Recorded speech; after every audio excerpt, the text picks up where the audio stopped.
اسلام کے احکامات کا مذاق اڑانا یا اس کے بارے میں لطیفے بنانا اس قدر خطرناک معاملہ ہے کہ انسان اس کی وجہ سے دار اسلام سے بھی خارج ہو سکتا ہے۔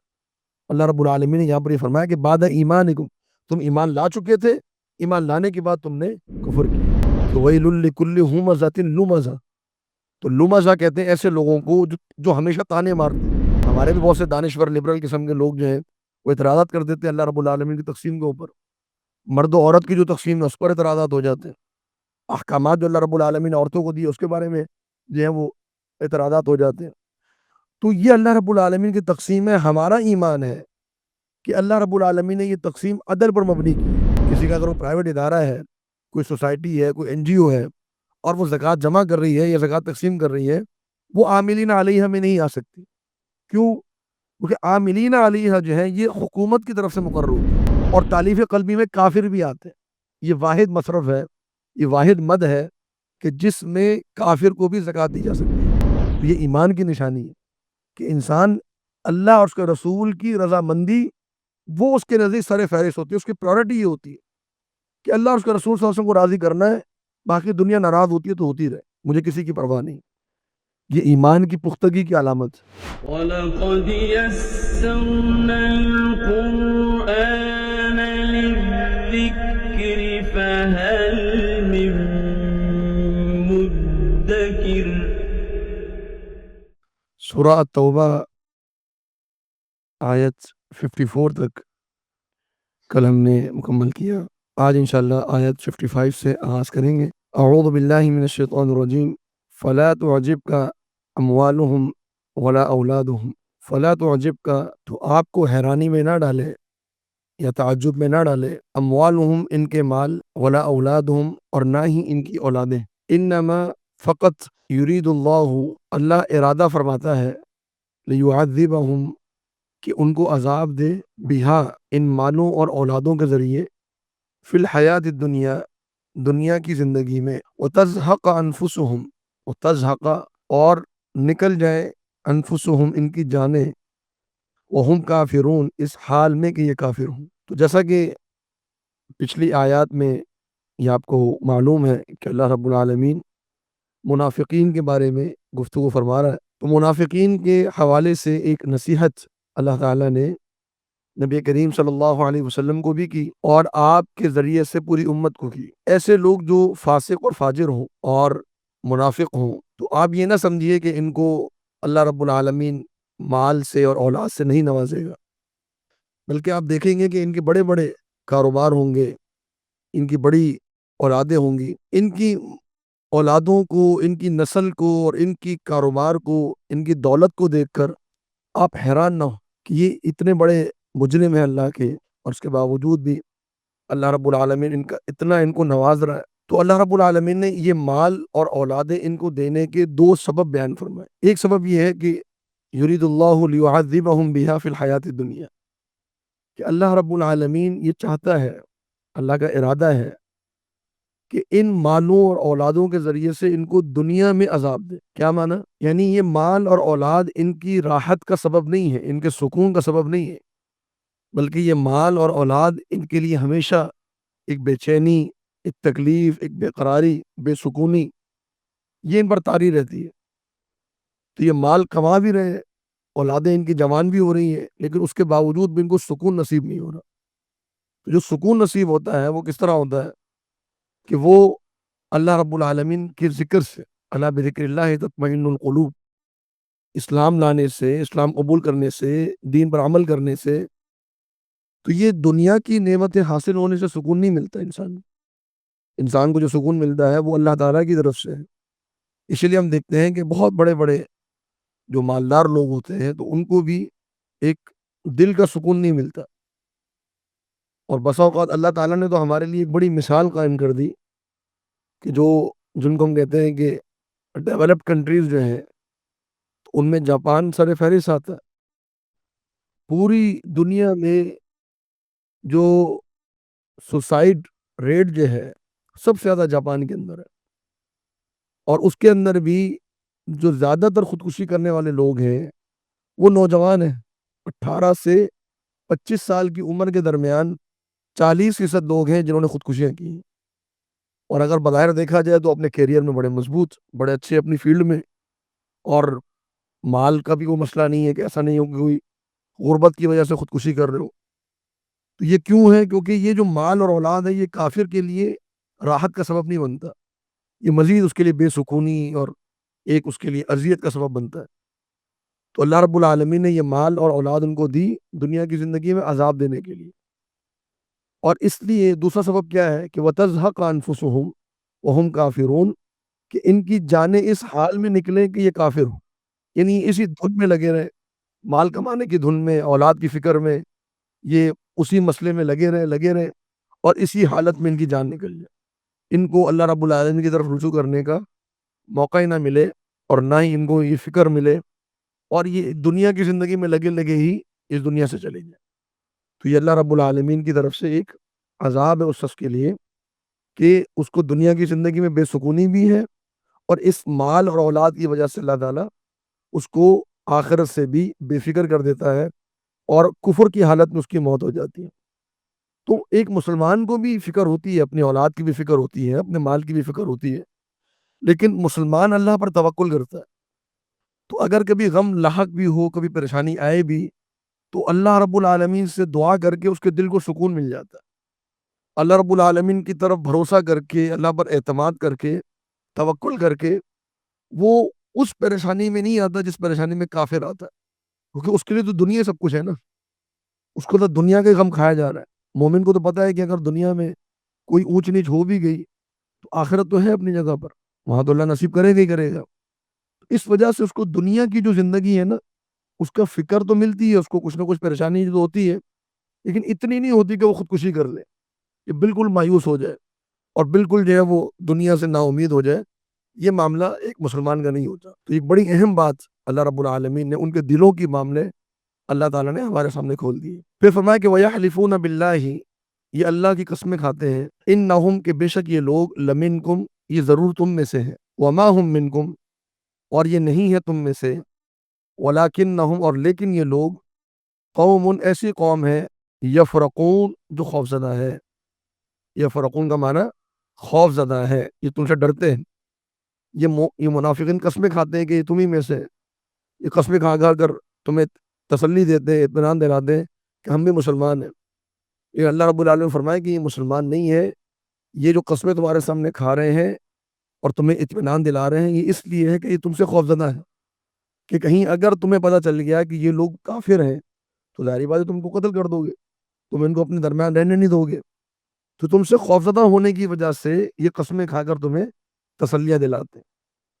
ان کا اپنا حال کیا ہے وہ اگلی آیت میں بیان کیا کہ لو یجدون، اگر یہ پائیں، ملجأن، کوئی پناہ گاہ، او مغارات، یا کوئی پہاڑوں میں غار، او مدخلن، یا کوئی گھسنے کی جگہ، لولوا الیہ، تو یہ ضرور پلٹیں گے ان جگہوں کی طرف، وہم یجمحون، اس حال میں کہ یہ اپنی رسیاں توڑوا رہے ہوں گے. یجمحون، یہ رسیاں توڑوا کر ان جگہوں کی طرف بھاگیں گے. یہ اللہ رب العالمین نے ایک، اس کو آپ کہہ لیجئے کہ ایک منظر کشی ہمارے سامنے کی، کہ یہ لوگوں کی حالت یہ ہے کہ یہ اس مسلمان سوسائٹی سے اتنے متنفر ہیں کہ ان کو اگر کوئی پہاڑوں میں غار مل جائے، کوئی پناہ گاہ مل جائے، تو یہ اپنی رسیاں توڑوا کر اس کی طرف جانا چاہیں گے. یہ مسلمان سوسائٹی میں رہنا نہیں چاہتے، اور یہ مسلمانوں کے درمیان رہنا نہیں چاہتے. ان کو اسلام انتہائی ناپسند ہے، اور اگر ان کو موقع ملے تو یہ مدینہ سے بھاگ جائیں. مسئلہ یہ ہے کہ ان کو مدینہ سے نکلنے کا موقع نہیں مل رہا. کس کی طرف جائیں؟ جس کی طرف بھی جائیں گے وہ سب مسلمان ہو چکے ہیں. مکہ کی طرف جائیں تو وہ بھی مسلمان ہے، اور علاقوں کی طرف نکل جائیں تو وہ بھی مسلمان ہے. زیادہ دور جا نہیں سکتے کہ اپنے قوم اور قبیلے سے دور جا کے کیا کریں گے. لیکن ان کو کوئی پناہ گاہ نہیں مل رہی. اگر مل گئی ان کو پناہ گاہ تو یہ فوراً اس کی طرف لپکیں گے اور اس سوسائٹی کو، اس مدینہ کو چھوڑ کے چلے جائیں گے. تو یہی معاملہ ہوتا ہے ہر اس شخص کا جو مسلم سوسائٹی سے، مسلمانوں کے معاشرے سے وہ اپنے آپ کو مطلب ایک آرام دہ فیل نہ کرے. اس کو اذان کے بعد اچھی نہیں لگتی، اس کو مسلمانوں کی صورتیں اچھی نہیں لگتی، اس کو مسلمانوں کی نصیحتیں اچھی نہیں لگتی، اس کو عورتوں کا پردہ کرنا اچھا نہیں لگتا، اس کو اسلام کے ایک ایک حکم جو ہے وہ برا لگتا ہے، اور اس کو بڑا دل کرتا ہے کہ وہ کسی طرح ایسی سوسائٹی میں چلا جائے کہ جس سوسائٹی میں نہ اس کو اذان کی آواز آئے، نہ اس کو اسلام کے احکامات سننے کو ملے، نہ اس کو پردہ با پردہ خواتین نظر آئے، تو ایسی سوسائٹی میں وہ کمفرٹیبل فیل کرتے ہیں۔ یہ علامت ہے ایک منافق کی۔ تو جو منافق ہوتا ہے اس کو اسلامک سوسائٹی یا اسلامی معاشرہ جو ہے وہ انتہائی ناپسند ہوتا ہے، اور ان کی کوشش ہوتی ہے کہ کسی طرح یہاں سے بھاگ کر ایسی سوسائٹی میں پناہ لے لیں کہ جہاں ہر طرف بے دینی ہو اور ہر طرف جو ہے وہ کفر اور شرک موجود ہو، اس سوسائٹی میں ان کو آرام آتا ہے۔ تو ہمارے ہاں بھی ایسی سوسائٹی میں لوگ موجود ہیں، اسلامی سوسائٹی میں ان کا دل نہیں لگتا، ان کا مساجد کے آس پاس اگر موجود ہو تو بڑے پریشان ہوتے ہیں۔ اسلامی کوئی اگر مسلمانوں کی ان کی دوستوں کی گیدرنگ ہو، اسلامی باتیں ہو رہی ہو تو ان کو اچھی نہیں لگتی، ان کو ایسی گیدرنگ اچھی لگتی ہے کہ جہاں پر جو ہے وہ کفریہ باتیں ہوں اور عجیب و غریب سی باتیں ہوں اور دنیا داری کی باتیں ہوں، وہ ان کو بڑی اچھی لگتی ہیں۔ دینداری کی باتیں ہوں تو ان کو اچھی نہیں لگتی۔ تو یہی حالت منافقین کی تھی نبی صلی اللہ علیہ وسلم کے زمانے میں۔ تو اس علامت سے اپنے آپ کو بچانا چاہیے، انسان کو اپنے آپ کو اسلامی سوسائٹی سے کمفرٹ فیل کرنا چاہیے کہ میں ایک اسلامی سوسائٹی میں ہوں۔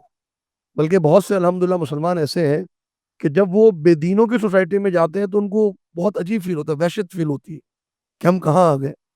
ایسے بھی لوگ ماشاءاللہ ہمیں ملتے ہیں، کہتے ہیں کہ جی میں دبئی چلا گیا، فلاں جگہ چلا گیا، وہاں تو مجھے اللہ کا خوف آنے لگا کہ پتہ نہیں یہاں پر اللہ کا عذاب نہ آ جائے۔ ایسے بھی لوگ ہیں، ان کو دینداری اچھی محسوس ہوتی ہے کہ دینداروں کی محفل میں رہا جائے۔ تو یہ ایک ایمان کی علامت۔ آگے فرمایا کہ وَمِنْهُمْ، بعض منافقین میں سے ایسے ہیں، مَن یلمزو کا، جو تانے مارتے ہیں آپ کو، یلمز کا معنی لمز، لمز یلمزو، تانے مار رہا۔ قرآن مجید میں ایک اور صورت میں بھی ارشاد ہوئی کہ وَيْلٌ لِكُلِّ ہُمَزَةٍ لُمَزَةٍ، تو لمزہ کہتے ہیں ایسے لوگوں کو جو ہمیشہ تانے مارتے ہیں، جن کا کام ہی تانے مارنا ہوتا ہے۔ سنا کہ مَن یلمزو کا، جو تانے مارتے ہیں آپ کو، فی الصدقات، صدقات کے معاملے میں، فَإِنْ أُعْطُوا، بس اگر ان کو دے دیا جائے، منہا، ان صدقات میں سے، رضو، وہ راضی ہو جاتے ہیں، وَإِن لَمْ يُعْطَوْا، اور اگر ان کو نہ دیا جائے، منہا، ان صدقات میں سے، اذا ہم یسخطون، تو فوراً ناراض ہو جاتے ہیں۔ تو منافقین ایسے تھے جو نبی صلی اللہ علیہ وسلم پر الزامات لگایا کرتے تھے، یہ تو اپنے دوستوں کو نوازتے رہتے ہیں، یہ تو اپنے جان پہچان والوں میں تقسیم کر دیتے ہیں۔ یعنی نبی کریم صلی اللہ علیہ وسلم جیسی عادل شخصیت، جن سے بڑھ کر کوئی انصاف کرنے والا نہیں، ان کے اوپر بھی یہ منافقین الزامات لگایا کرتے تھے۔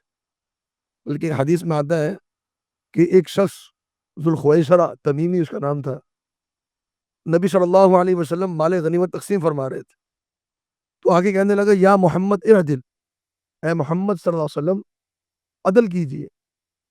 تو نبی صلی اللہ علیہ وسلم نے فرمایا ویحک فمن یعدل ان لم اعدل، تو تباہ ہو، برباد ہو، اگر میں عدل نہیں کروں گا تو دنیا میں اور کون ہے جو عدل کرے گا؟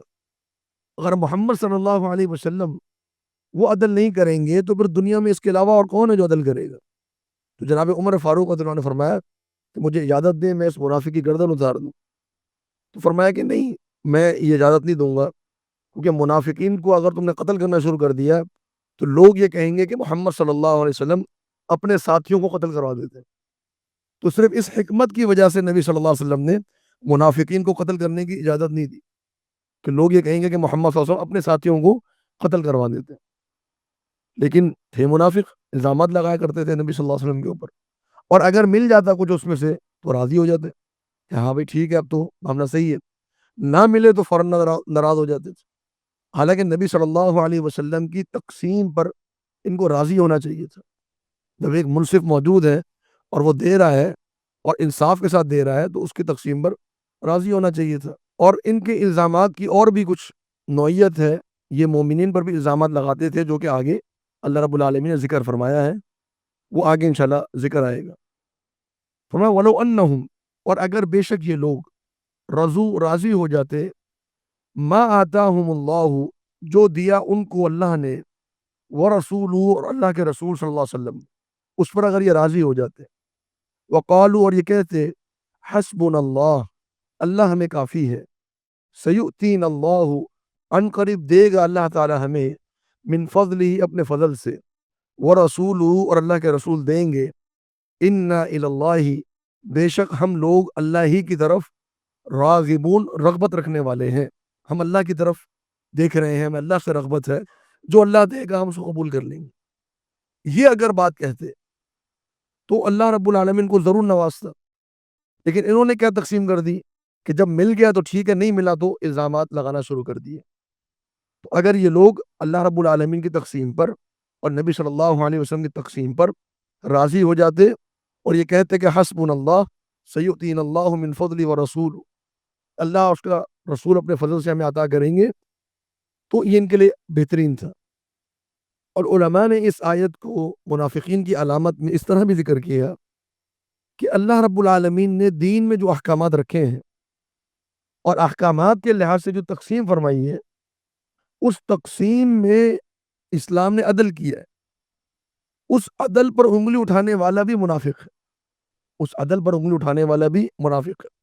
جیسے مثال کے طور پر وراثت کی تقسیم ہے، اللہ رب العالمین نے وراثت کی تقسیم میں بیٹا اور بیٹی میں فرق کیا ہے، حالانکہ وہ عدل ہے. اگر اس کو دیکھا جائے تو وہ ایک بالکل عدل پر مبنی ایک چیز ہے کہ بیٹی کی ذمہ داری نہیں ہے، بہن کی ذمہ داری نہیں ہے بھائی کی کفالت کرنا، بھائی کی ذمہ داری ہے بہن کی کفالت کرنا. تو بھائی نے اپنی وراثت میں سے بہن کی کفالت کرنی ہے، بہن نے اپنی وراثت میں سے بھائی کی کفالت نہیں کرنی، اس کی ذمہ داری نہیں ہے. اب بیٹا اور بیٹی دونوں کو مل رہا ہے، اس کو ڈبل مل رہا ہے اور اس کو سنگل مل رہا ہے. جب وہ کہہ دیا گیا جی یہ تو ناانصافی ہے، بلکہ کہنے والے تو یہاں تک کہہ گئے کہ جی میری مرضی ہے، میں جیسے مرضی تقسیم کروں.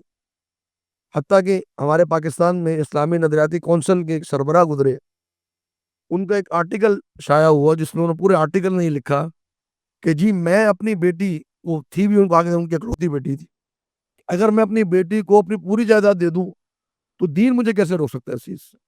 حالانکہ تھے اسلامی نظریاتی کونسل کے ہیڈ تھے.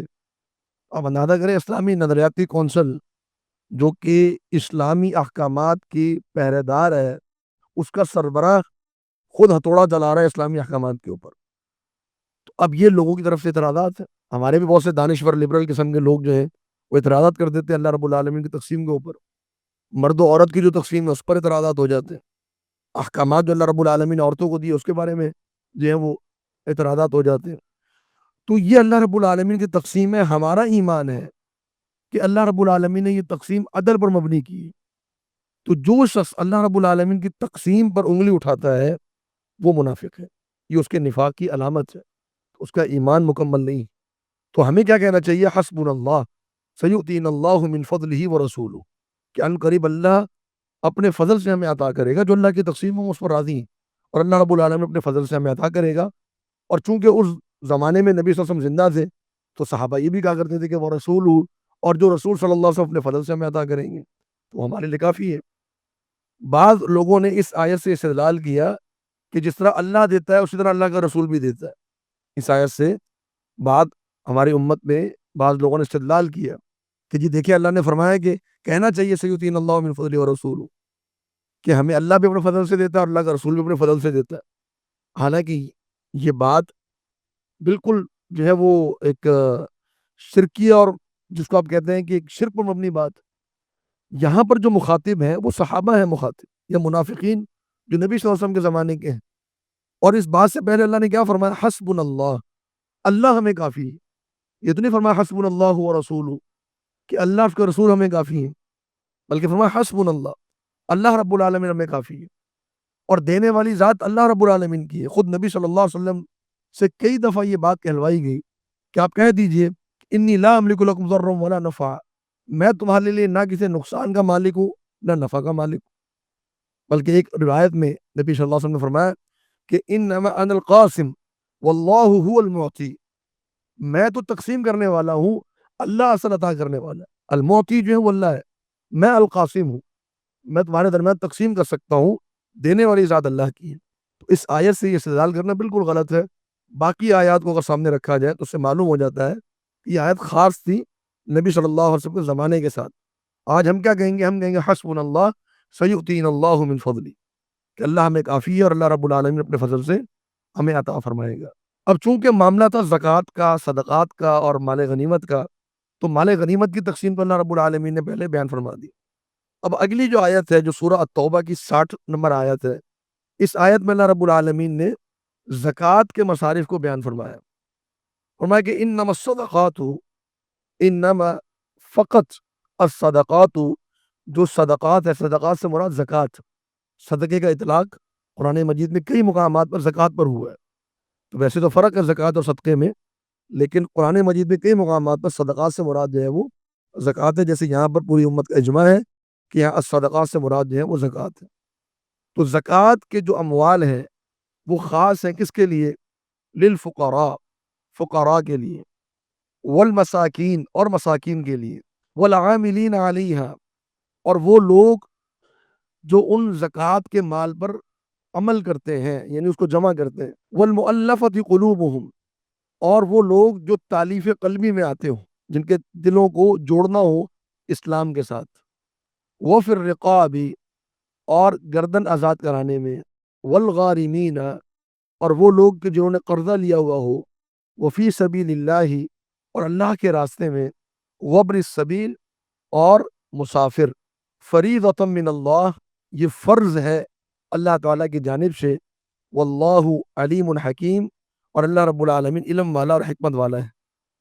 تو یہ جو آیت کا ترجمہ ہوا، اس آیت میں اللہ رب العالمین نے زکوٰۃ کے 8 مصارف کو بیان فرمایا، اور آپ دیکھیے کہ آیت کے آغاز میں فرمایا انما، اور انما کا معنی ہے فقط، یعنی اس کے علاوہ اور کوئی مصرف جائز نہیں ہے کہ اس کے لیے اس کو استعمال کیا جائے۔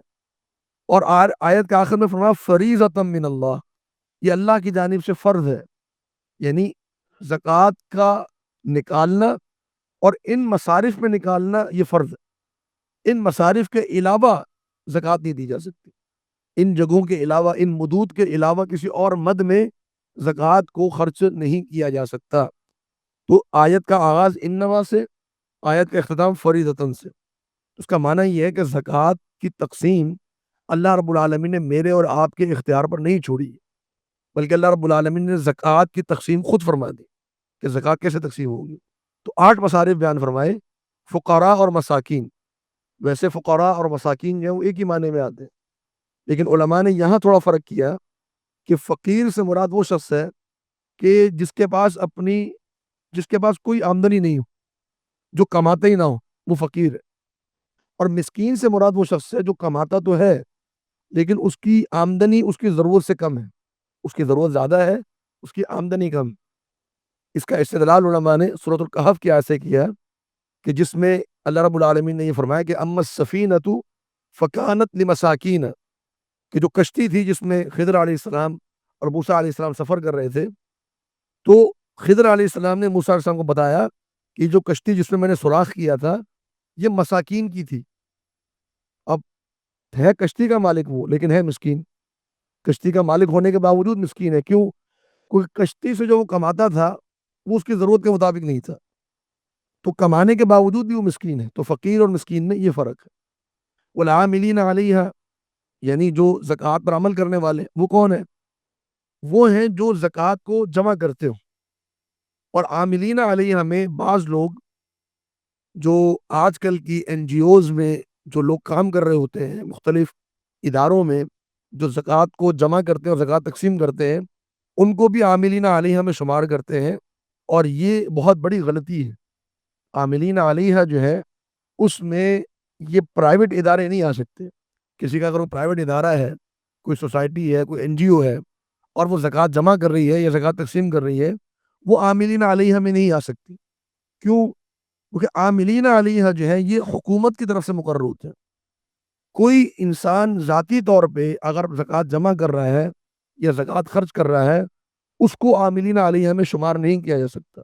تمام علماء نے بالاتفاق اس کو ذکر کیا کہ عاملین علیہا سے مراد ہے حکومتی نمائندے، جن کو حکومت بھیجتی ہے، تو حکومت ان نمائندوں کے اخراجات زکوٰۃ سے ادا کر سکتی ہے۔ پرائیویٹ ادارے یا NGOs وغیرہ ان کے اخراجات اپنے عاملین علیہا میں شمار نہیں کر سکتے ہیں۔ آگے فرمایا کہ والمؤلفۃ قلوبہم، تالیف قلبی۔ تالیف قلبی میں 2 قسم کے لوگ آتے ہیں، ایک ہیں جو مسلمان لیکن وہ گناہ گار مسلمان ہو، اور اس کو کچھ زکوٰۃ کی مد سے دے کر، کوئی گفٹ وغیرہ کو ہدیہ دے کر اس کو اسلام کے قریب لانا مقصود ہو یا اس کو نیک بنانا مقصود ہو۔ اور تالیف قلبی میں کافر بھی آتے ہیں. یہ واحد مصرف ہے، یہ واحد مد ہے کہ جس میں کافر کو بھی زکوٰۃ دی جا سکتی ہے، ورنہ زکوٰۃ کافروں کو دینا یہ ناجائز ہے. زکوٰۃ صرف مسلمانوں پر خرچ کی جائے گی. یہ ایک واحد مد ہے کہ جس میں کافر کو بھی زکوٰۃ دی جا سکتی ہے. اگر کافر فقیر ہے یا مسکین ہے اس کو زکوٰۃ نہیں دی جا سکتی، اس کو صدقہ دیا جا سکتا ہے، زکوٰۃ نہیں دی جا سکتی. زکوٰۃ جو ہے وہ صرف اور صرف مسلمانوں کو دی جائے گی. لیکن اس صورت میں کہ اگر کوئی کافر ہے اور وہ اپنے قبیلے کا بڑا ہے یا کسی منصب پر ہے، عہدے پر ہے، اور اس کو زکوٰۃ کے مال سے کوئی ہدیہ دیا جائے، کچھ دیا جائے، تو ممکن ہے کہ وہ اسلام کے قریب ہو جائے یا مسلمانوں کی مدد کرے. اس مد میں اس کو زکوٰۃ دی جا سکتی ہے. وہ پھر رقاب گردن آزاد کرانے میں، یہ ہم جانتے ہیں کہ آج گردن آزاد کرانے کا معاملہ ختم ہو چکا. تو گردن آزاد کرانا آج کل کے دور میں نہیں ہے، غلام موجود نہیں ہے. لیکن بعض علماء نے اجتہاداً، میں اس کو مطلب صراحتاً نہیں کہوں گا، اجتہاداً اس میں ان لوگوں کو شمار کیا ہے کہ جو بے گناہ قید ہو چکے ہوں اور بالکل واضح ہو کہ وہ اس معاملے کے اندر یعنی بے قصور تھے اور بے گناہ تھے، اور باوجود اس کے ان کو اس ظالمانہ طور پہ اس معاملے میں گرفتار کرا دیا گیا. ان کی ضمانت کروانے میں یا ان کے اخراجات اٹھانے میں زکوٰۃ دی جا سکتی ہے. والغارمین، اور مقروض جنہوں نے قرضہ لیا ہو، تو قرضہ لینے والا شخص، اس پہ ہم دو معاملے دیکھیں گے. ایک معاملہ تو یہ دیکھیں گے کہ اس نے قرضہ لیا ہو کسی جائز ضرورت کے لیے، ناجائز ضرورت کے لیے نہیں. اگر جائز ضرورت کے لیے قرضہ لیا ہے، پہلی بات. اور دوسرا یہ کہ اس نے فضول خرچی نہ کی ہو، اسراف نہ کیا ہو. جائز خرچہ لے کر پھر اللہ کی طرف سے کوئی ایک معاملہ آ گیا اور وہ جو ہے وہ مقروض ہو گیا، اس معاملے میں زکوٰۃ دی جا سکتی ہے. اور یہاں میں صرف ایک اضافی ایک بات میں ذکر کر دوں، ضمنی بات، کہ بعض لوگ کسی شخص کو کے اوپر اگر قرضہ ہوتا ہے تو اس قرضے کو، اور اگر وہ ادا نہ کر سکتا ہو تو اس قرضے کو اپنی زکوٰۃ میں شمار کر کے مائنس کر دیتے ہیں. مثال کے طور پہ اگر میں نے کسی کو 50,000 روپے قرضہ دیا ہوا ہے اور اب مجھے پتا ہے کہ وہ بندہ مجھے 50,000 روپے نہیں لوٹا سکتا، تو میں نے یہ کیا کہ میری زکوٰۃ اگر لاکھ روپے بن رہی تھی تو میں نے یہ کاؤنٹ کر لیا کہ یہ 50,000 روپے میں نے اس کو زکوٰۃ دے دی، اس میں سے میں نے اس کو مائنس کر دیا، اور 50,000 روپے میں نے اپنی زکوٰۃ میں سے لے کر خود رکھ لیے. یہ معاملہ جائز نہیں ہے.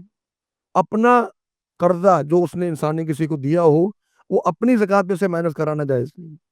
کوئی اور شخص اس کو زکوٰۃ دیتا ہے، اس کی ملکیت میں چلی جاتی ہے اور وہ قرضہ ادا کر دیتا ہے تو وہ الگ بات. لیکن میں اپنا قرضہ اپنی زکوٰۃ میں سے ادا کرنا یہ کسی بھی صورت میں جائز نہیں ہے. اور ساتواں مصرف بیان کیا وفی سبیل اللہ، اللہ کے راستے میں. فی سبیل اللہ کا جو معنی علماء نے تقریباً تمام مفسرین نے، جتنے بھی کبار مفسرین ہیں، امام قرطبی ہیں، امام طبری ہیں، امام ابن کثیر ہیں، اس کے علاوہ اور تقریباً تمام علماء نے اس کا معنی کیا ہے جہاد فی سبیل اللہ. یعنی زکوٰۃ جو دی جائے گی وہ جہاد فی سبیل اللہ میں دی جائے گی. چند ایک علماء نے، جیسے امام راضی ہیں، انہوں نے اپنی تفسیر میں، وہ حنفی عالم ہیں، انہوں نے اپنی تفسیر میں فی سبیل اللہ کو عام رکھا ہے، فی سبیل اللہ کو عام رکھا ہے، حنفی عالم ہے. اور اس کے بعد پھر ہمارے یہاں ایک نواب صدیق حسن خان رحمہ اللہ، ان کی تفسیر ہے، انہوں نے فی سبیل اللہ کے اندر ہر نیکی کو شمار کر لیا کہ فی سبیل اللہ میں ہر نیکی آتی ہے. لیکن جمہور علماء نے، بلکہ تقریباً ایک بڑی تعداد علماء کی 90% آپ سمجھ لیں، اس سے زیادہ، انہوں نے یہی کہا ہے کہ فی سبیل اللہ سے مراد ہے جہاد فی سبیل اللہ. کیونکہ اگر اس میں ہم ہر نیکی کو شمار کر لیں گے تو پھر فقراء اور مساکین کو الگ سے ذکر کرنے کی ضرورت کیا تھی؟ تو وہ بھی تو نیکی میں آتے ہیں. پھر اللہ رب العالمین نے انما کا لفظ کیوں کہا؟ تو ہر نیکی جب زکوٰۃ اس پہ خرچ کی جا سکتی ہے، اگر مسجد بھی زکوٰۃ سے بن سکتی ہو، اگر ایک جو راستہ خراب ہو بھی زکوٰۃ سے بن سکتا ہو، اگر پل بھی زکوٰۃ سے بن سکتا ہو، اگر ہاسپٹل بھی زکوٰۃ سے بن سکتا ہو، اگر کنواں بھی زکوٰۃ سے بن سکتا ہو، اگر شادیاں بھی زکوٰۃ سے ہو سکتی ہوں، اگر ہر نیکی زکوٰۃ سے ہو سکتی ہو، تو پھر انما کیوں کہا گیا اس کو؟ تو ہر نیکی فی سبیل اللہ میں آ گئی. تو فی سبیل اللہ سے جو مراد اصل وہ ہے جہاد فی سبیل اللہ. اور جہاد میں جو اصل جہاد ہے، جہاد بالسیف، جس کو ہم قتال کہتے ہیں، وہ اصل مراد. البتہ امام احمد رحمہ اللہ نے بعض احادیث کی روشنی میں فی سبیل اللہ کے ساتھ ساتھ فی سبیل اللہ میں حج کو بھی ذکر کیا ہے. یعنی اگر کسی کو حج کرانا ہو، جسے حج نہ کیا ہو، اس کو زکوٰۃ سے حج کرایا جا سکتا ہے. اور یہ مسند احمد کی صحیح حدیث ہے. تو کسی کو حج کرانا ہو تو فی سبیل اللہ میں حج کو بھی علماء نے شمار کیا ہے. لیکن فی سبیل اللہ کا اصل معنی جو ہے وہ ہے جہاد فی سبیل اللہ. اور جہاد فی سبیل اللہ میں اصل جہاد کیا ہے؟ جہاد السیف، قتال، اس میں زکوٰۃ کو خرچ کرنا چاہیے۔ اور اس کے علاوہ جہاد السیف کے ساتھ ساتھ جہاد باللسان بھی ہے، میں پہلے بھی اس کی تفصیلات درج کر چکا ہوں۔ اور آج کل جو ہے وہ جہاد باللسان یہ جہاد بالسیف سے بڑھ کر ہو چکا ہے۔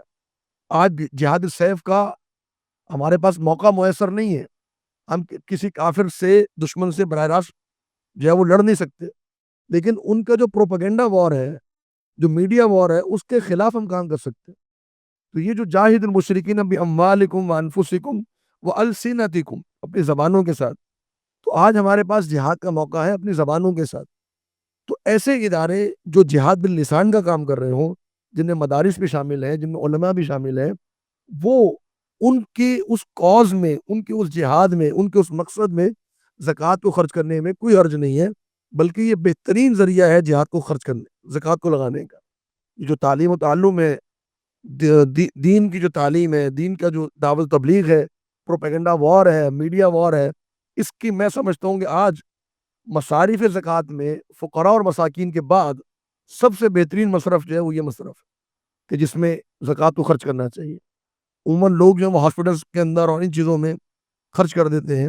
یقین مانیے اگر ایک شخص، امام ابن قیم رحمہ اللہ نے فرمایا کہ اگر کسی بستی میں طبیب موجود نہ ہو وہ بستی ہلاک نہیں ہوگی، لیکن اگر کسی بستی میں عالم موجود نہ ہو وہ بستی ہلاک ہو جائے گی۔ کیوں؟ کیونکہ عالم کی موجودگی میں لوگوں کے پاس ہدایت کے مواقع موجود ہوتے ہیں، ان کے پاس ایک رہنمائی موجود ہوتی ہے۔ لیکن اگر ایک شخص ایک طبیب کی موجودگی میں صحت مند ہو بھی گیا لیکن کفر کی موت مر گیا تو کیا فائدہ؟ ایک عالم کی موجودگی میں اگر ایک شخص بیمار ہو بھی گیا اور بیماری کی حالت میں فوت ہو بھی گیا، لیکن عالم کی رہنمائی میں اس نے حق حاصل کر لیا، تو آخرت کی زندگی تو موجود ہے نا اس کے پاس۔ تو ایک عالم کا ہونا بہت ضروری ہے۔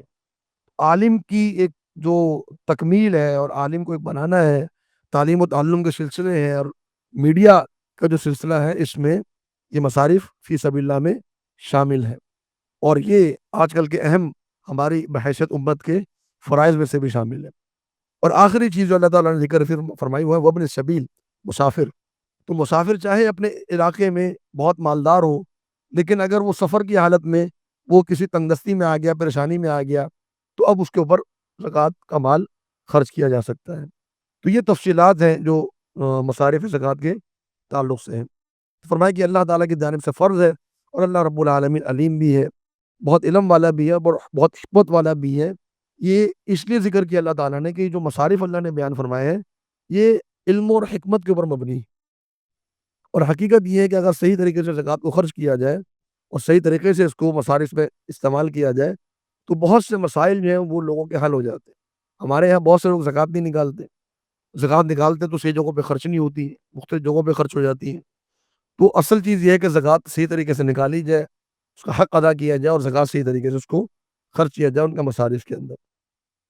آگے فرمایا کہ وَمِنْهُمُ الَّذِينَ، بعض لوگ ان میں سے، منافقین میں سے وہ ہیں، یؤذون النبی، جو نبی صلی اللہ علیہ وسلم کو اذیت پہنچاتے ہیں، وَيَقُولُونَ، اور وہ کہتے ہیں، ہوا اذن، وہ تو جاسوسی والا کان ہے۔ اذن کہتے ہیں کان کو، لیکن اگر کسی شخص کا نام ہی اذن رکھ دیا جائے تو معنی یہ کہ یہ تو جاسوس ہے، یہ تو ہر ایک کی بات سنتے ہیں اور ہر ایک کی بات پر اعتماد کر لیتے ہیں۔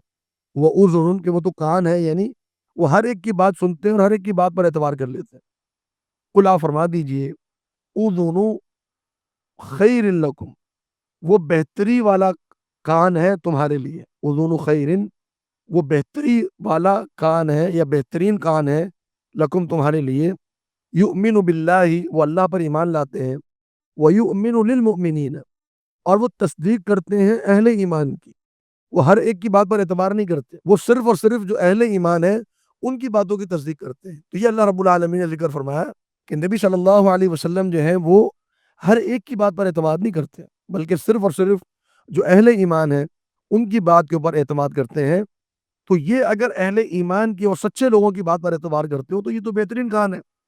وَرَحْمَةٌ، اور یہ رحمت ہے، لِلَّذِينَ، ان لوگوں کے لیے، آمنوا منکم، جو تم میں سے ایمان لائے، والذین، اور وہ لوگ، یؤذون، جو اذیت دیتے ہیں، رسول اللہ، اللہ کے رسول کو، لہم عذاب علیم، ان کے لیے دردناک عذاب ہے۔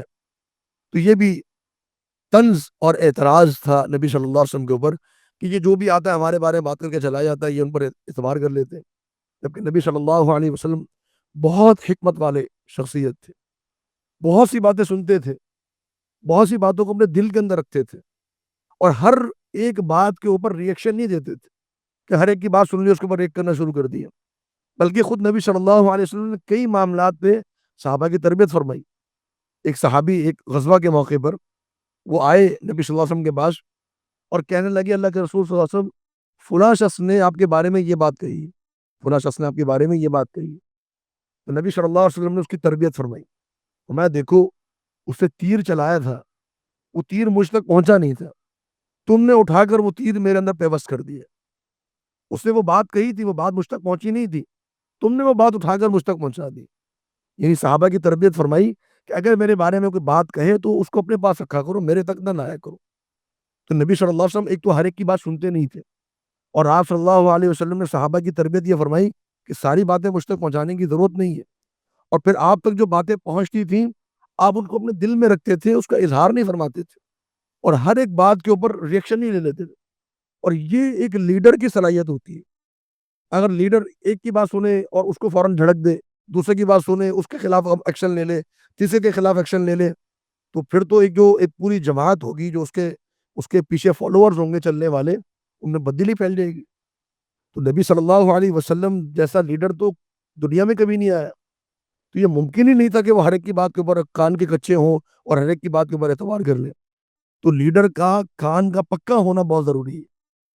یہ علماء نے صرف ذکر کی ہے جو لیڈرانہ صفات ہیں، قائدانہ صلاحیتیں ہیں نبی صلی اللہ علیہ وسلم کی، ان میں سے اللہ رب العالمین نے یہاں پر بھی یہی بات ارشاد فرمائی کہ وہ بہتری والا کان ہے، وہ اللہ پر بھی ایمان لاتے ہیں اور اچھے لوگوں کی باتیں سنتے ہیں، اہل ایمان کی باتیں سنتے ہیں، اور سننے کے بعد پھر وہ رحمت کا اظہار کرتے ہیں، وہ غصے کا اظہار نہیں کرتے، وہ رحمت کا اظہار فرماتے ہیں۔ اور پھر بھی جو لوگ اللہ کے رسول صلی اللہ علیہ وسلم کو اذیت پہنچائیں ان کے لیے اللہ تعالیٰ نے دردناک عذاب رکھا ہے، دنیا میں بھی اور آخرت میں بھی۔ پھر آگے فرمایا کہ یحلفون باللہ، یہ قسمیں کھاتے ہیں اللہ کی، لکم تمہارے لیے، لیرضوکم تاکہ تمہیں راضی کر دے، یہ اللہ کی قسمیں کھاتے ہیں تمہارے لیے تاکہ تمہیں راضی کر دے۔ کس کو؟ صحابہ کرام۔ واللہ ورسولہ، اور اللہ اور اس کے رسول صلی اللہ علیہ وسلم احق، زیادہ حق رکھتے ہیں، ان یرضوہ، یہ کہ وہ اللہ اور اس کے رسول کو راضی کریں، ان کانوا مؤمنین، اگر یہ لوگ مومن ہیں۔ ایک بہت بڑی نصیحت ہے ہم سب کے لیے اللہ رب العالمین نے جو اس آیت میں فرمائی۔ منافقین راضی کر رہے ہیں کن کو؟ یہودیوں کو، مشرکین مکہ کو۔ کن لوگوں کو راضی کر رہے ہیں؟ صحابہ کو۔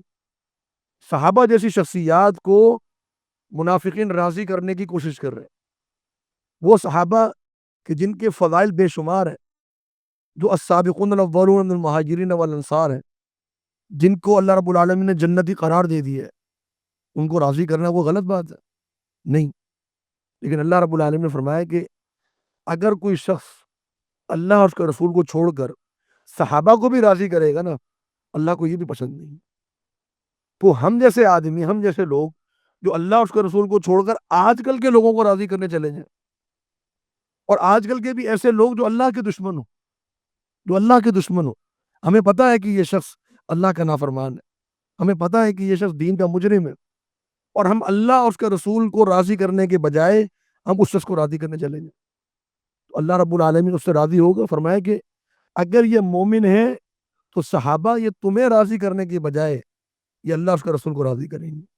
تو یہ ایمان کی نشانی ہے کہ انسان اللہ اور اس کے رسول کی رضامندی وہ اس کے نزدیک سر فہرست ہوتی ہے، اس کی پریورٹی یہ ہوتی ہے کہ اللہ اور اس کے رسول صلی اللہ علیہ وسلم کو راضی کرنا ہے، باقی دنیا ناراض ہوتی ہے تو ہوتی رہے، مجھے کسی کی پرواہ نہیں۔ یہ ایمان کی پختگی کی علامت، اور یہ صحابہ کرام کے اندر موجود تھی، منافقین کے اندر موجود نہیں تھی۔ وہ کبھی اس کو راضی کر رہے ہیں، کبھی اس کو راضی کر رہے ہیں، کبھی یہودیوں کے کان بھر رہے ہیں، کبھی مشرکین کے کان بھر رہے ہیں، کبھی صحابہ کے سامنے قسمیں کھا رہے ہیں۔ تو فرمایا کہ اللہ کو راضی کر لیں، اللہ ساری دنیا کو ان سے راضی کر دے گا۔ اور آگے فرمایا کہ الم یعلموا، کیا یہ علم نہیں رکھتے، انہو، کہ بے شک معاملہ یہ ہے کہ من یحادد اللہ، جو جنگ کرتا ہے، مخالفت کرتا ہے اللہ کی، ورسولہ، اور اللہ کے رسول کی، فَأَنَّ لَهُ، پس بے شک اس کے لیے، نار جہنم، جہنم کی آگ ہے، خالدن فیہا، وہ ہمیشہ ہمیشہ اس میں رہے گا۔ ذالک الخزي العظیم، یہ بہت بڑی رسوائی ہے، جہنم میں جانا بہت بڑی رسوائی ہے۔ فرمایا کہ جو تمہیں راضی کر رہے ہیں یہ اصل میں اللہ اور اس کے رسول کی مخالفت کر رہے ہیں، جو تمہیں راضی کر رہے ہیں یہ اصل میں اللہ اور اس کے رسول کی مخالفت کر رہے ہیں۔ ان کو اللہ اور اس کے رسول کو راضی کرنا چاہیے، اور جو اللہ اور اس کے رسول کی مخالفت کرتا ہو اس کا انجام بہرحال یہی ہے، دنیا میں بھلے وہ کامیاب گزر جائے، وہ اچھائی اس کی جو وہ لوگوں کے سامنے رہے، لیکن بالآخر قیامت میں اس کے لیے اللہ تعالیٰ نے جہنم کی آگ رکھی ہے، اور جہنم میں جانا عذاب تو اپنی جگہ پر ہے، رسوائی بہت بڑی ہے۔ جہنم میں جانا عذاب بہت بڑا ہے، لیکن اس سے بڑی جو ہے یہ اس شخص کے لیے رسوائی ہے۔ اور اللہ رب العالمین کسی بھی جہنمی کو، آپ قرآن مجید میں مختلف آیتیں پڑھیں گے، اللہ رب العالمین کسی بھی جہنمی کو بغیر رسوا کیے جہنم میں داخل نہیں کرے گا، اور کسی بھی جنتی کو بغیر احترام کے جنت میں داخل نہیں کرے گا۔ جو جنتی جنت میں داخل ہوں گے ان کے احترام کی انتہا ہوگی، اور جو جہنمی جہنم میں داخل ہوں گے ان کے رسوائی کی انتہا ہوگی۔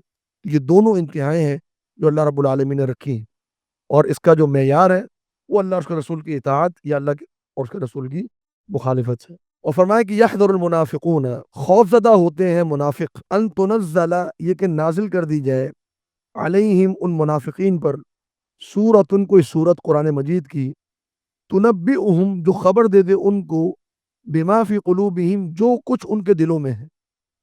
قل، آپ فرما دیجئے، استہزئوا، تم مذاق اڑا لو، ان اللہ، بے شک اللہ تعالی، مخرج، نکالنے والا ہے، ما تحذرون، جو تم ڈر رہے ہو۔ تو یہ منافقین، آپ عجیب ایک تضاد دیکھیں نا، کہ ایک طرف تو ان کو ایمان ہی نہیں ہے کہ یہ جو نازل ہو رہی ہے یہ وہی ہے، ان کو ایمان ہی نہیں، اللہ کے رسول صلی اللہ علیہ وسلم پر ایمان ہی نہیں، اللہ رب العالمین پر ایمان ہی نہیں ہے۔ دوسری طرف حالت یہ ہے کہ ڈر بھی رہے کہ کہیں کوئی صورت ایسی نازل نہ ہو جائے کہ جو ہماری باتیں بتا دے، کہ یہ حدیث میں یہ بات آتی، صحابہ نے ذکر کی کہ منافقین آپس میں باتیں کرتے تھے، خصوصاً غزوہ تبوک کے بارے میں، کہ دیکھو ابھی مشرک یہ عرب سے لڑ کے اب یہ سمجھ رہے ہیں کہ ہم اتنے بڑے ہوا کہ ہم رومیوں سے لڑیں گے جا کے، جیسے آج بھی لوگ کہتے تھے نا کہ یہ کیا انہوں نے امریکہ یورپ سے لڑائی کرنی ہے، یہ تو اپنے سے باز نہیں آتے۔ تو اس قسم کی باتیں نبی صلی اللہ علیہ وسلم کے بارے میں، صحابہ کے بارے میں، اب یہ انہوں نے عربوں سے جنگیں لڑ لی ہیں، اب یہ سمجھتے ہیں کہ ہم رومیوں کو بھی فتح کر لیں گے، مذاق اڑانے والے انداز۔ تو ایک منافق نے کہا کہ بھائی ایسی باتیں نہ کرو، ایسا نہ ہو کہ کوئی صورت نازل ہو جائے تمہارے اوپر۔ منافق کہہ رہا ہے کہ اس طرح کی باتیں نہ کرو، ایسا نہ ہو کہ صورت نازل ہو جائے تمہارے بارے۔ تو اللہ رب العالمین نے فرمایا کہ تم مذاق اڑا لو، جو کچھ باتیں کر رہے ہو نا اللہ رب العالمین اس کو ضرور ظاہر کرے گا۔ اور پھر فرمایا کہ وَلَئِن سَأَلْتَهُمْ، اور اگر آپ ان سے سوال کریں گے، یعنی آپ ان سے پوچھیں گے کہ تم نے یہ مذاق کیوں کیا، لَيَقُولُنَّ، یہ ضرور کہیں گے، اِنَّمَا كُنَّا، بے شک ہم لوگ، فقط معاملہ یہ تھا کہ ہم تھے، نخوض ونلعب، نخوض، ہم گپے مار رہے تھے، ونلعب، اور ہم تو مذاق کر رہے تھے، ہم گپے مار رہے تھے، گپوں کے دوران یہ ہماری تو ایک گپ شپ چل رہی تھی، گپ شپ کے دوران یہ باتیں ہو گئی، ہم تو مذاق میں تو ہلکی پھلکی ایک گفتگو ہو رہی تھی، ایک مزاحیہ باتیں چل رہی تھیں، اس میں یہ باتیں ہو گئی۔ قل، آپ فرما دیجئے، اب اللہ، کہ اللہ کے ساتھ، وہ آیاتی، اور اللہ کی آیات کے ساتھ، ورسولی، اور اللہ کے رسول صلی اللہ علیہ وسلم کے ساتھ، کنتم تستہزئون، تم مذاق اڑا رہے ہو۔ تمہیں مذاق بنانے کے لیے یا مذاق کی مزاحیہ باتیں کرنے کے لیے اللہ اور اس کی آیات اور اس کا رسول ہی ملا ہے، پوری دنیا کو چھوڑ کے یہ معاملہ تمہارے سامنے رہ گیا۔ تو یہ منافقین کی نشانی ہے، دین اسلام کا مذاق اڑانا، دین اسلام کے بارے میں لطیفے بنانا، اور دین اسلام کے احکامات اور شعائر کو طنز اور تان کا نشانہ بنانا، تو یہ منافقین کی نشانی ہے۔ تو ہمارے یہاں بھی سوسائٹی میں ایسے لوگ موجود ہیں، کسی کو داڑھی رکھی دیکھ لیے تو مولانا صاحب آ گئے، اس قسم کی بات ہے۔ جنت اور جہنم کے بارے میں لطیفے، کس قدر بڑی گستاخی ہے یہ اللہ رب العالمین کا احکامات ہے، اور جنت کے بارے میں لطیفے سنا رہے، جہنم کے بارے میں لطیفے سنا رہے، تو یہ اللہ اور اس کے آیات کے ساتھ مذاق نہیں۔ پھر اللہ رب العالمین کے احکامات کا مذاق اڑانا، پردے کا مذاق اڑانا، اذان کا مذاق اڑانا، مختلف احکامات ہیں اللہ رب العالمین کے جن کا مذاق اڑایا جاتا ہے۔ سوسائٹی میں گیدرنگ میں بیٹھے ہوتے 10 باتیں ہو جاتی ہیں، تو یہ جو باتیں ہیں یہ اللہ رب العالمین نے اس کو مذاق اڑانے کی اجازت نہیں دی ہے۔ دین کا معاملہ بڑا سیریس معاملہ ہے، بڑا سنجیدہ معاملہ ہے، یہ مذاق کی معاملات نہیں ہوتے۔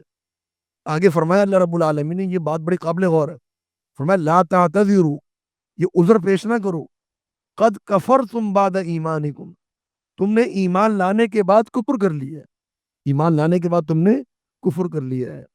کیسے کفر کر لیا؟ مذاق اڑا کر، دین اسلام کے احکامات کا مذاق اڑا کر تم مسلمان رہے نہیں، تم تو دین اسلام سے خارج ہو گئے۔ تو یہ معاملہ ہے، دین اسلام کے احکامات کا مذاق اڑانا یا اس کے بارے میں لطیفے بنانا اس قدر خطرناک معاملہ ہے کہ انسان اس کی وجہ سے دار اسلام سے بھی خارج ہو سکتا ہے۔ اللہ رب العالمین نے یہاں پر یہ فرمایا کہ بعد ایمانکم، تم ایمان لا چکے تھے، ایمان لانے کے بعد تم نے کفر کیا۔ تو یہ مختلف باتیں منافقین نے غزوہ تبوک کے بارے میں کی تھی۔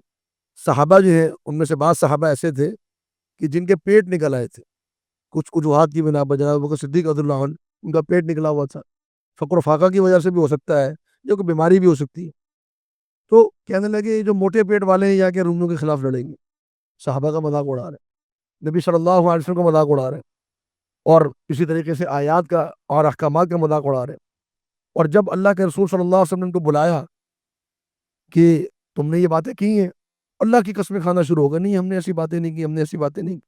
پھر کہنے لگے نہیں ہوئی ہیں، چند ایک باتیں ہوئی ہیں لیکن مذاق میں ہوئی تھی۔ اللہ رب العالمین نے یہاں پر یہ وعید نازل فرما دی کہ تم کفر کر چکے ہو اپنے ایمان لانے کے بعد۔ ان نعفو عن طائفۃ، اگر ہم معاف کر دیں گے کسی ایک گروہ کو، منکم تم میں سے، نعذب طائفۃ، تو ہم عذاب دیں گے گروہ کو، بانہم کانوا مجرمین، بے شک اس لیے کہ یہ لوگ مجرم تھے۔ اللہ رب العالمین نے یہاں پر یہ اشارہ فرمایا کہ بعض منافقین کو اللہ رب العالمین ایمان لانے کی توفیق دے گا۔ معاف کرنے کا معنی یہ ہے کہ اللہ رب العالمین ان کو ایمان لانے کی توفیق دے گا۔ اور چند جو ہے وہ صحابہ کا ذکر ملتا ہے کہ جنہوں نے خود اپنے بارے میں یہ بات کہی۔ ایک صحابی محشی ان کا نام تھا، تو وہ فرماتے ہیں کہ میں پہلے اسی طرح مذاق اڑاتا تھا، مختلف موقعوں پر جو ہے وہ میں طعن و تشریح کا نشانہ بناتا تھا، تو میرے بارے میں اللہ رب العالمین نے آیات نازل فرما دی۔